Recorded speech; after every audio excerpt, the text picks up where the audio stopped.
del doctor Javier Díez-Canseco Cisnero, congresista de la República, a quien nos recibimos también con un fuerte aplauso.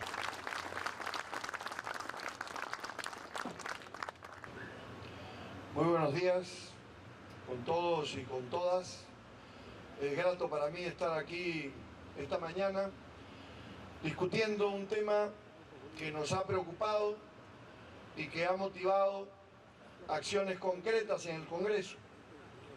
El 29 de noviembre del año pasado, es decir, hace más de 8 meses, presentamos al Congreso un proyecto de ley, iniciativa de quien habla y de otros parlamentarios, con quienes recogimos las firmas necesarias para modificar la Constitución del Perú y para que en la Constitución del Perú se establezca con absoluta claridad que el Estado reconoce y garantiza el derecho universal y progresivo de toda persona al acceso al agua potable.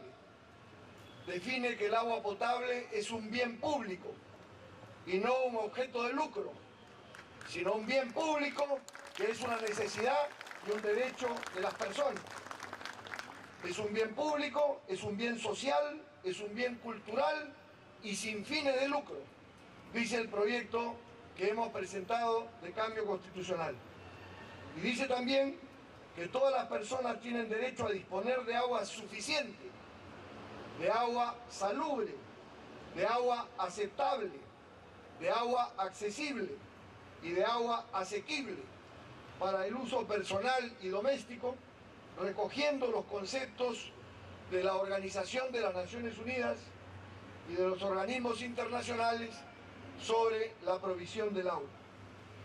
En su segundo artículo, en su segundo párrafo, esta modificación de la Constitución, del artículo 12A de la Constitución, establece que el Estado promueve el manejo sustentable del recurso del agua, la incorporación de procesos participativos de la población en todas las instancias de planificación, gestión y control de los recursos hídricos, y reconoce que la prioridad del abastecimiento y el acceso al agua apta para consumo humano es para las poblaciones.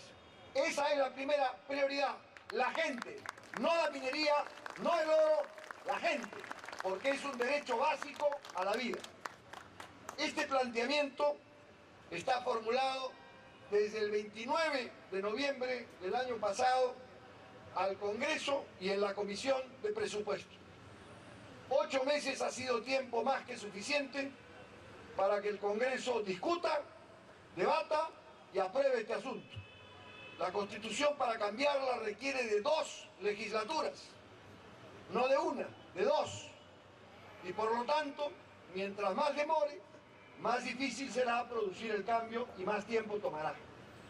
Por eso, yo quiero señalar como primer elemento de mi intervención que esta propuesta de convertir el derecho al agua como un derecho humano básico fundamental, como el derecho a la vida, como el derecho a la alimentación, como el derecho a la salud, es un tema que debe ser prioritario en el Congreso, y que una de las conclusiones que hay que buscar de todas las organizaciones, de los barrios, de los hombres y mujeres del Perú, de la ciudad y del campo, es colocar como una prioridad la defensa del agua como un derecho humano y el establecimiento del agua como un bien público al servicio de la gente y no al servicio del lucro, cosa que es más importante en un país que, como sabemos, es uno de los 3 países más afectados por el cambio climático que se está produciendo en el mundo.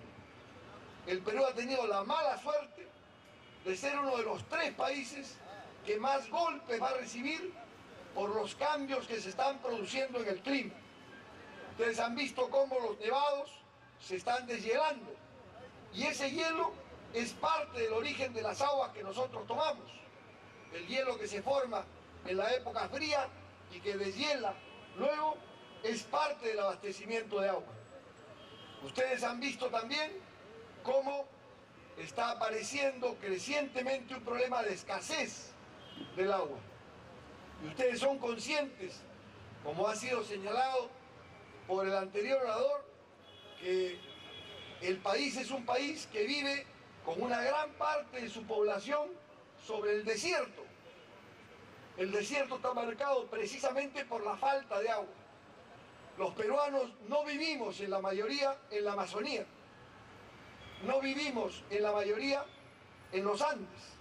La mayor parte de los peruanos vive en la costa, y la costa es un enorme y largo desierto, con escasez de agua. Y la mayor parte del agua que se produce en el Perú se va hacia la zona de la Amazonía. Hacia la costa creo que apenas queda un 2% del total del agua. De cada 100 litros de agua que se produce en el Perú por lluvias, por descongelamiento de hielos o por diversos factores, de cada 100 litros, 98 litros se van hacia el Brasil, hacia la Amazonía, hacia el Atlántico. Y 2 litros vienen hacia el Pacífico, hacia la costa del Pacífico. Esto nos tiene que hacer conscientes de lo grave que es el problema del agua en la costa del Perú. Es un problema muy delicado porque falta agua. Y no es fácil producir trasvases, trasladar de un lado para otro, porque eso afecta también el medio ambiente de los otros lados. Cuando se les quite el agua y se cambian las condiciones de vida de ese medio ambiente. Entonces, el agua es un tema nacional, es un tema que debe provocar nuestra atención y que debe provocar nuestro interés y sobre el cual hay que ejercer una batalla fundamental. El agua es esencial para la vida. Cualquiera de nosotros puede vivir sin electricidad, ¿no es cierto? Cualquiera de nosotros puede vivir con ropa vieja o con ropa usada, pero ninguno de nosotros puede vivir sin agua. El agua es un factor fundamental para la vida y por eso tiene que ser manejado como un derecho fundamental. El agua además es un componente fundamental no solo para la vida, sino es un componente fundamental para la salud. Para poder vivir adecuadamente, los organismos internacionales hablan de que en normalidad se necesitaría más o menos 100 litros por habitante por día, ¿no? 100 litros por habitante por día. Hay millones de peruanos que no tienen ese acceso hoy en día. Y eso es parte de lo que tenemos que buscar resolver. Pero además, el agua es esencial para la salud, porque la Organización Mundial de la Salud calcula que el 80% de las enfermedades que se transmiten entre los seres humanos se transmiten a través del agua. Es decir, si no hay agua limpia, si no hay agua salubre, si no hay agua libre de tóxicos, ¿no?, de microbios, de organismos que nos enferman, no solamente nos falta el agua por la sed y la tensión al cuerpo, sino que nos enfermamos y perdemos en las condiciones de salud. Y eso no es cualquier cosa. Las enfermedades que se producen por el tema de no tener agua salubre le cuestan una gran cantidad de dinero al país. Estimaciones del Banco Mundial a partir de un estudio sobre la salud derivado de las malas condiciones del agua potable en el Perú, dice que en el Perú hay diarreas provocadas por el tema del agua, ¿no?, hasta 8.400.000 casos al año en niños y alrededor de 11.800.000 casos en adultos. ¿Cuánta plata se gasta en tratar esa diarrea? ¿Y cuántos mueren o se enferman con condiciones que implican costos para la familia y para el Estado, para el seguro, por la falta de un agua adecuada. Se calculaba que en el año en el año 2006, el costo en salud por atender las enfermedades de diarrea estaba en alrededor de 2.260 millones de soles.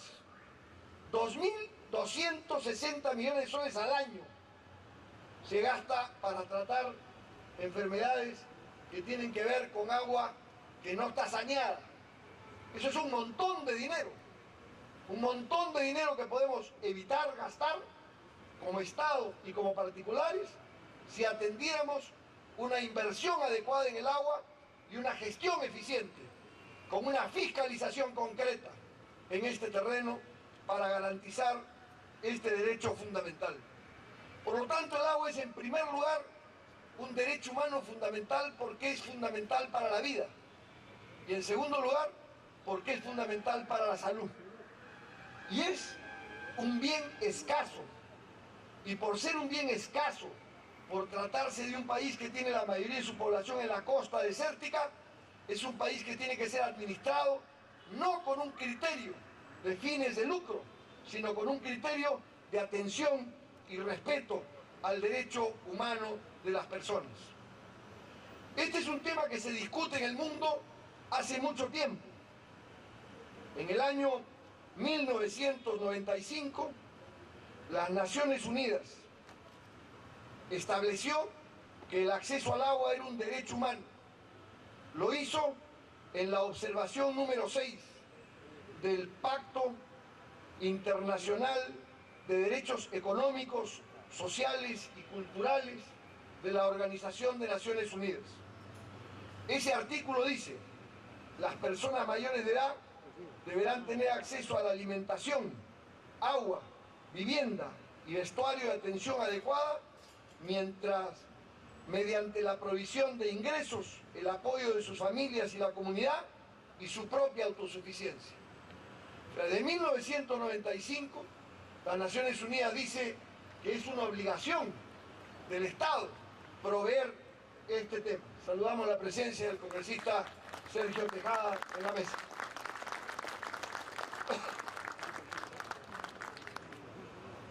Así entonces,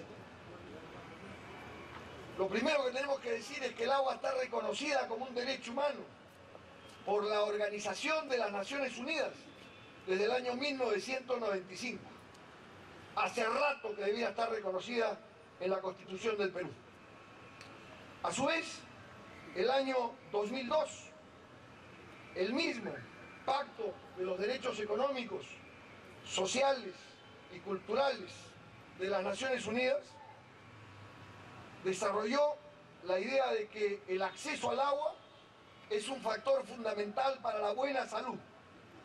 Y desde el año 2002 es considerado el derecho al agua como un derecho humano indispensable para asegurar a los seres humanos un derecho a un nivel de vida adecuado, y está amparado por el párrafo primero, artículo 11 del Pacto Internacional de los Derechos Económicos, Sociales y Culturales.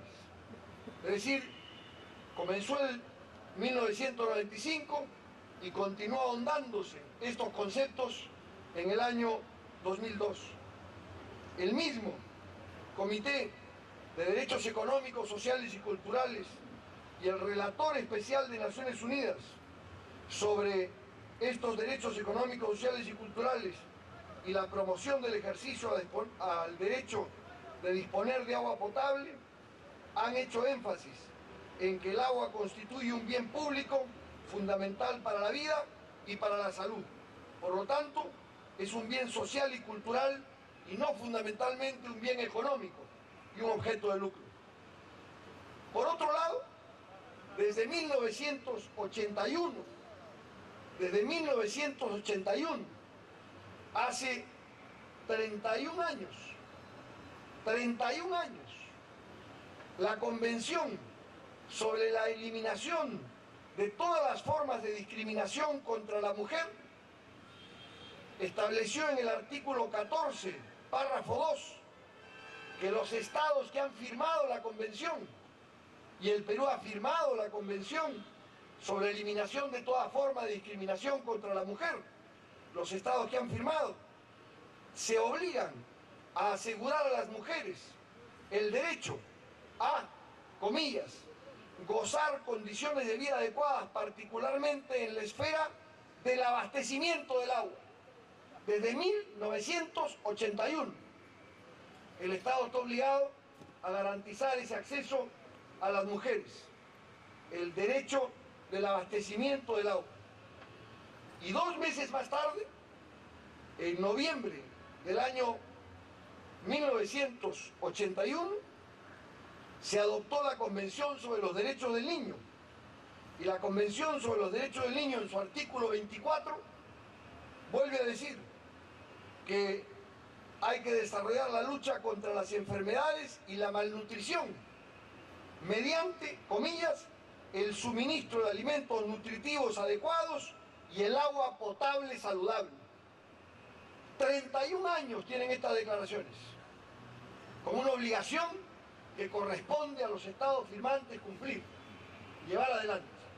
Y es una tarea nuestra hacerla realidad, porque todo convenio internacional tiene fuerza de ley según la Constitución peruana, y por lo tanto es de cumplimiento obligatorio del Estado. No le estamos pidiendo un favor a nadie, no estamos estirando la mano por una dádiva, estamos demandando que el Estado cumpla con las obligaciones que ha suscrito internacionalmente ante las Naciones Unidas, en la Convención de los Derechos de la Mujer, en la Convención de los Derechos del Niño y en la Convención de los Derechos Económicos, Sociales y Culturales. Las Naciones Unidas, el 28 de julio de hace 2 años, del 2010, aprobó una resolución que reconoce al agua potable y el saneamiento básico como derechos universales, y como tal establece que el agua debe ser suficiente, salubre, accesible, aceptable y asequible. ¿Qué significa que el agua sea suficiente o disponible? Significa que los seres humanos tienen derecho a un abastecimiento continuo y suficiente del agua para atender sus necesidades básicas fundamentales. El agua tiene que fluir continua y suficientemente. Primera exigencia. La segunda, el agua debe ser salubre, es decir, no debe contener microorganismos, ¿no?, o elementos minerales que alteren la salud de la persona. Tiene que ser salubre, tiene que estar tratada para garantizar que no nos enferme y no nos dañe la salud. Tercera condición del agua, tiene que ser aceptable, es decir, el agua tiene que tener un color, un olor y un sabor aceptable. No podemos abrir el caño, encontrar que hay agua pero que sale marrón, ¿no es cierto?, porque huele feo. El agua no solamente tiene que ser, por lo tanto, suficiente, no todo tiene que ser salubre, sino tiene que ser aceptable en su color, en su olor y en su calidad. El agua tiene finalmente también que ser accesible. Y la accesibilidad no es solamente poder acceder físicamente al agua, que esté cerca del agua. La accesibilidad también es económica. Es decir, los costos y los cargos directos asociados al uso del agua tienen que ser accesibles al nivel de vida de la población, ¿cierto?, para que la pueda consumir, porque si el agua está ahí, pero no la puedo pagar, no estoy en condiciones de pagarla, porque los precios se desbordan, entonces no estoy garantizando ese derecho.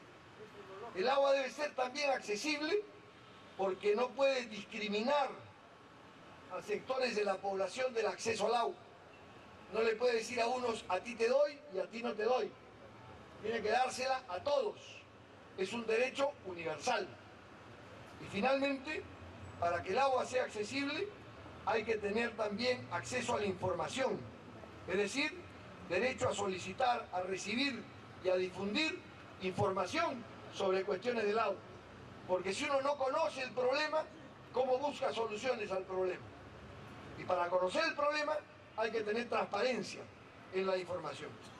Por ello, hemos creído fundamental incorporar en la Constitución este proyecto de artículo, el 12A, para declararla como un derecho humano y no como un objeto de lucro, como un bien público.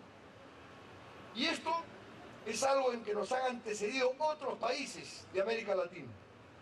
La Constitución de Bolivia, en su artículo 20, dice: el acceso al agua y al alcantarillado constituyen derechos humanos, no son objeto de concesión ni privatización y están sujetos al régimen de las licencias y registros conforme a ley. La Constitución de Bolivia es clarísima en este sentido con el gobierno de Evo Morales y el cambio constitucional que se produjo. La Constitución de Ecuador, con la constituyente que impulsó el presidente Correa, en su artículo 12 dice: el derecho humano al agua es fundamental e irrenunciable. El agua constituye patrimonio nacional, estratégico, de uso público, inalienable, imprescriptible, inembargable y esencial para la vida. Eso dice la Constitución del Ecuador, impulsada por la Asamblea Constituyente del gobierno del presidente Correa. Colombia no tiene el tema tan claro, tan preciso en ese terreno con un artículo específico, pero en su artículo 366 la Constitución colombiana dice: el bienestar general y el mejoramiento de la calidad de vida de la población son finalidades sociales del Estado. Y luego dice: será objetivo fundamental de su actividad la solución de las necesidades insatisfechas de salud, educación, de saneamiento ambiental y de agua potable. 4 derechos fundamentales que hay que atender: salud, educación, saneamiento y agua. Eso dice la Constitución colombiana también como una obligación central del Estado. Entonces, tenemos antecedentes de países vecinos, ¿no?, de países limítrofes: Colombia, Ecuador, Bolivia. Tenemos también otras experiencias que no son muy buenas y que han resultado un poco terribles. La de Chile, por ejemplo, con la privatización del agua, que terminó en unos conflictos brutales y en una conflictividad social con un costo del agua gigantesco, ¿no es cierto? Eso hemos visto en Chile. Hemos visto en Bolivia, antes de Evo Morales, privatizaron el abastecimiento del agua en el Alto de La Paz y se generó un conflicto social brutal durante años, donde terminaron expulsando a la empresa. Y hemos visto acá en el Perú lo que ha pasado en Tumbes con la privatización del agua y el problema que tiene la población de Tumbes por la ineficiencia del sistema, por la falta de abastecimiento adecuado. Esta es una responsabilidad pública y así tiene que manejarlo el Estado. Este no es un objeto de lucro, sino es un servicio público que el Estado tiene que garantizar. Y por ello, quiero terminar diciendo que nosotros queremos poner énfasis en estos problemas porque dijimos, cuando postulamos al Congreso y al Gobierno, que era un objetivo central de esta gestión, cambiar al Perú para hacer que todos los peruanos tengan derecho al desarrollo, al bienestar y a la oportunidad de progresar. No se puede progresar y tener bienestar sin agua accesible, salubre, adecuada, aceptable, manejada como un bien público para todos. Y ciertamente uno de los principales problemas en el tema del agua es Lima, como ha sido bien señalado. Sedapal tiene un presupuesto insuficiente. No solamente tiene un presupuesto insuficiente, sino que gobiernos anteriores no han querido desarrollar nuevas fuentes de abastecimiento de agua y rechazaron, el señor Kuczynski, por ejemplo, el uso de un crédito japonés para desarrollar abastecimiento de agua con tasas de interés muy baratos y le dejó a Lima sin agua suficiente. ¿Para qué? Para crear la imagen de que Sedapal es una porquería, que Sedapal no funciona, que Sedapal no sirve y que lo que hay que hacer es que la empresa privada entre a manejar el negocio. Esos temas son temas a los que hay que seguirles la historia. Y hay que seguirles la historia para defender empresas públicas que sirvan a la gente que actúen con transparencia, donde los ciudadanos tengan control y donde la empresa también controle el manejo del agua en manos de determinados sectores privados. Es indiscutible que el presupuesto de 1.300 millones de soles es insuficiente y hay que buscar la forma de aumentar ese presupuesto. Y eso tiene que ver también con una política que limpia a la empresa Sedapal de graves denuncias de corrupción y mal manejo que han habido en los proyectos de agua potable. Basta de coimas alrededor del tema de agua para todos, de pagos y de cobros que no corresponden y que no son aceptables en este terreno.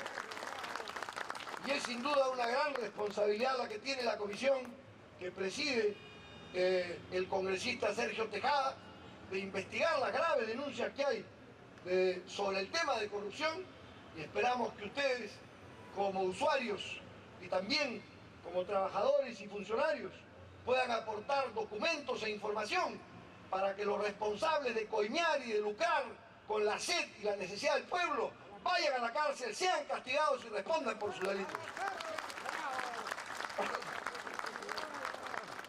Por supuesto, tenemos que encarar también un problema de los manejos de determinados negocios que hacen uso de agua que no pagan.